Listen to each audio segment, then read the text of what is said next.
আপনারা একটু দেখেন, এই যে ডিমবাজি করছি, ডিমবাজি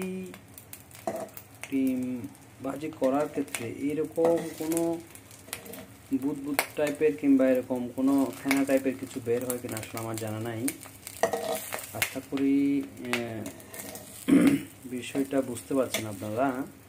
এখানে যে বিষয়টা আমার কাছে মনে হচ্ছে সেটা হচ্ছে ডিমটা কোনো ভেজাল ডিম হবে। বাজারে অনেক কেমিক্যাল ডিমের কথা আমরা শুনছি, আজকে যে জিনিসটা আমি নিজে দেখলাম এটা হচ্ছে তার নমুনা। এখানে আমি অল্প পরিমাণ তেল দিয়েছিলাম, কিন্তু এখান থেকে যে পরিমাণ ফেনা বের হয়েছে এখানে মনে হচ্ছে এটা কেমিক্যাল ছাড়া আর কিছুই না। তো সবার প্রতি একান্ত অনুরোধ থাকবে, বাজারে ডিম গুলো যেন দেখে যাচাই করে কেনার জন্য সবার প্রতি অনুরোধ রইল।